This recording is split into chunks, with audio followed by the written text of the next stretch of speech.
Dear friends, हम लोग आज ऑर्गेनाइजेशनल बिहेवियर के कुछ और इम्पोर्टेंट कंसेप्ट्स को समझेंगे और इससे हम खुद को अच्छे से एनालाइज कर पाएंगे अपने माइंड को कि क्या हमारे माइंड में चल रहा है, क्या हमारे दिमाग में चल रहा है, क्यों हमारा माइंड ऐसा सोच रहा है, क्यों हमारा माइंड वैसे नहीं सोच रहा है। तो इन सबों का समाधान तो सच कहूँ तो कुछ भी नहीं है,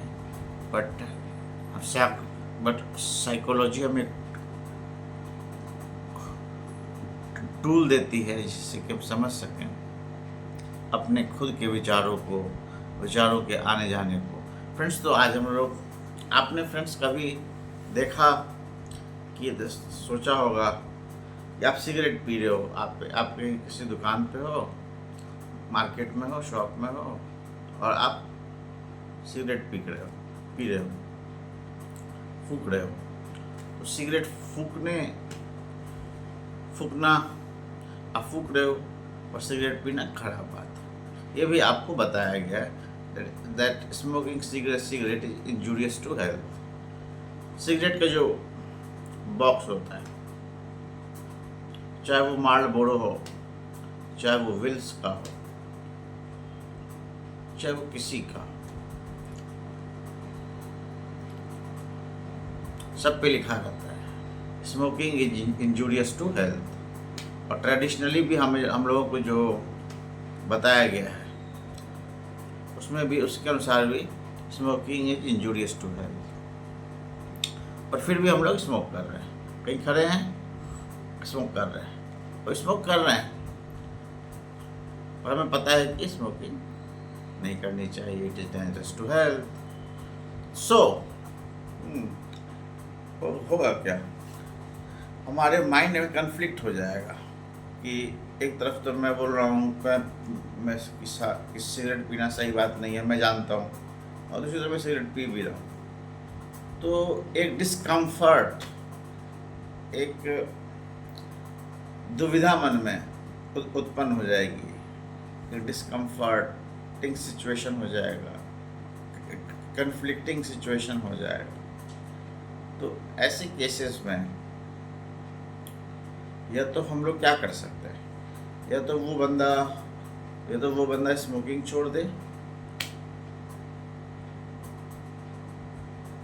और अगर स्मोकिंग करता है तो ये जो थॉट है, ये जो मेडिकली प्रूव बात है, उसको डाउन प्ले कर दे कि सिगरेट पीने से कैंसर होता है, cigarette is injurious to health. तो इस बात को डाउन प्ले कर दे, इम्पोर्टेंस नहीं दे, बट इम्पोर्टेंस दे सिगरेट पीने को। या ये भी हो सकता है वो बंदा सिगरेट पीना छोड़ दे, सिगरेट पीना छोड़ देगा तो, और वो मान लेगा कि ट्रेडिशनली जो हम लोग को बताया जा रहा है सोसाइटी और इन medical research, cigarette is harmful, इसको एक्सेप्ट कर लेगा और स्मोकिंग क्विट कर देगा। तो दोनों चांस है। फ्रेंड्स, ये आप बताइएगा कि किसका ज़्यादा चांस है, या तो वो सिगरेट पीना छोड़ देगा, इसका ज़्यादा मैक्सिमम चांस है, या वो डाउन प्ले कर देगा, वो इम्पोर्टेंस ही नहीं देगा कि सिगरेट से कैंसर होता है, मेडिकल रिसर्च बोल रहा है, वो तो वो उस डायरेक्शन में सोचेगा।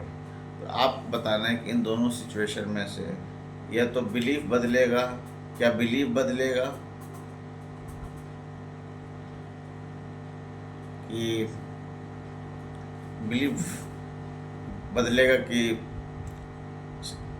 बिहेवियर बदलेगा कि मैं स्मोक अब नहीं करूँगा। ये तो अब बिहेवियर का चेंज होना और बिलीफ का भी चेंज होगा। तो इसी को बोलते हैं cognitive डिजोनेंस। Dissonance is a state of discord. Dissonance is a state of discomfort. Dissonance is a state of anxiety. तो इसको बोलते हैं cognitive dissonance, given by Leon Festinger in 1955 around, and this is cognitive dissonance. And similarly, if अगर आप पहले सोनी के product use करते थे, people born in 80s, 90s, even 70s who used to use Soni, जो लोग सोनी यूज़ करते थे, used to use Sony, they were fascinated by the design of Sony, whether it be walkie-talkies, whether it be desktop, whether it's other electronic equipments.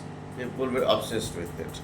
But once Apple emerged, once Apple started doing innovation and research in a very customized way, and in a way that shook the world forever, you will realize this fact that people who were really loyal to Sony,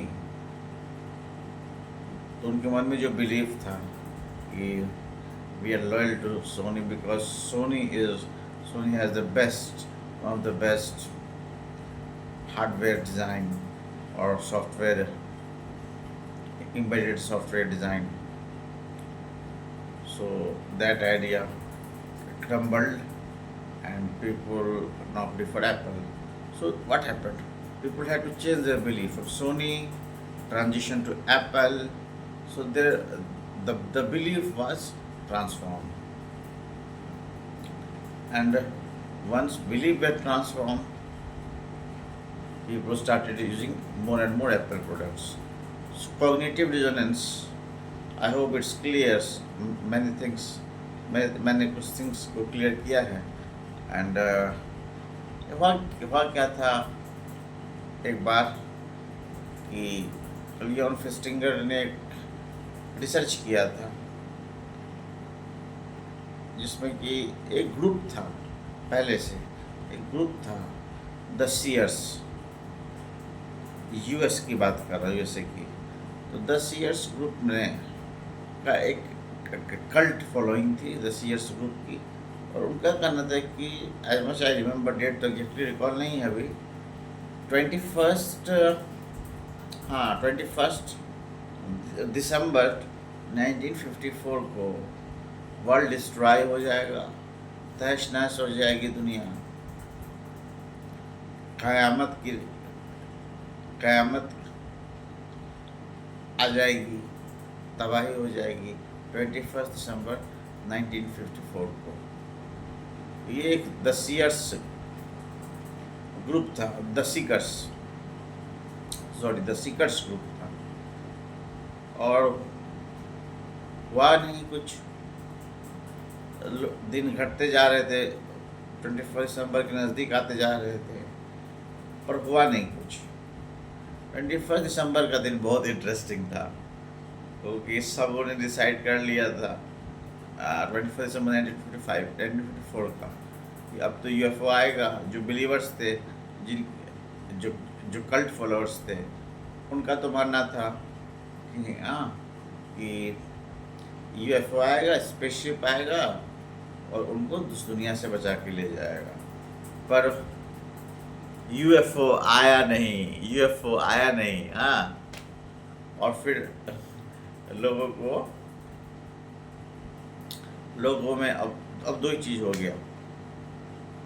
कुछ लोग ने अपना belief छोड़ दिया कि the seekers group जो था, इस ग्रुप से बाहर हो गए क्योंकि उनका बिलीफ डैमेज्ड हो गया ना.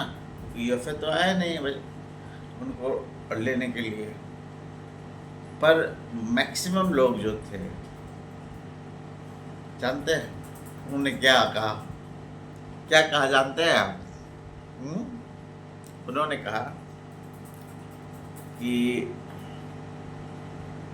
भगवान ने मैसेज भेजा है ऊपर से, स्पेसशिप जो आने वाली थी, तो भगवान ने मैसेज भेजा है. ये जो हम लोगों ने अभी जो यूएफओ नहीं आया हम लोगों को बचाने, क्योंकि भगवान हम लोगों के भक्ति और विश्वास से प्रसन्न है. The God is happy with our faith in him. क्योंकि लोगों ने तो अपना घर छोड़ दिया था, अपना बिलोंगिंग्स बेच डाले थे कि उनको यूएफओ बैठा के ले जाएगा, जब अर्थ डिस्ट्रॉय होने वाला होगा उसे ठीक पा ले। तो अब लोग क्या कहने लगे, जब यूएफओ आया नहीं, ये लोग एक्सपोज हो गए, यूएफओ आया नहीं, तो फिर ये लोग बोलते हैं कि भगवान को दया आ गई। सुनते चलिए, भगवान को दया आ गई कि, और भगवान ने भी ये सोचा, भगवान ने सोचा कि हम लोग स्ट्रीट फास्ट हो गए, हम लोग का जो भगवान में फेथ है वो स्ट्रीट फास्ट है, हम लोग का फेथ एकदम कांस्टेंट है और कंसिस्टेंट है। तो इसीलिए क़यामत नहीं आया और दुनिया बच गई। तो उन्होंने क्या किया, ये जो कल्ट फॉलोइंग थी द सीकर्स, इन्होंने क्या किया, इन्होंने अपने इनका जो बिलीफ था ना, उसको निकाल नहीं पाए दिमाग से और बिलीफ को और मजबूत कर दिया। क्योंकि हो क्या रहा था, कॉग्निटिव डिजोनेंस हो रहा था। बिलीफ था कि आएगा और यूएफओ आया नहीं, डिस्कम्फर्ट हो गया ना माइंड में। एक तरफ यूएफओ आया नहीं और दूसरी तरफ हमारा बिलीफ है कि यूएफओ आएगा, पर ऐसा हुआ नहीं। तो इन्होंने, आना तो था नहीं यूएफओ को, तो इन्होंने क्या किया कि अपने बिलीफी सिस्टम को और मजबूत कर दिया, ताकि माइंड में अनईज, अनकंफर्टेबलनेस नहीं आए। अरे यार, हम तो ये सोचते थे तो पर ऐसा एक्शन क्यों नहीं हुआ। तो ये इन्होंने सोचा और इन्होंने अपने को और मजबूत बनाया, ये बोल बोल के कि भगवान ने हमें हमारी रक्षा कर ली, क्योंकि हमने भगवान में विश्वास किया, हमने भगवान में माना कि दुनिया ख़त्म होने वाली है, the world is going to end someday on 21st December 1954. So friends, ये है कॉग्निटिव डिजोनेंस। मैं उम्मीद करता हूँ कि आप लोग कुछ समझे होंगे और बहुत अच्छा लगता है आप लोगों से मिल के। मन करता है कि आप लोगों के मैं नेत्रों में प्रवेश कर जाऊँ, और आप लोग यंग हैं का, और आपकी आंखों से दुनिया को देखूँ, और बहुत अच्छा लगता है, बहुत अच्छा लगता है आप लोग से जब मैं मिलता हूँ।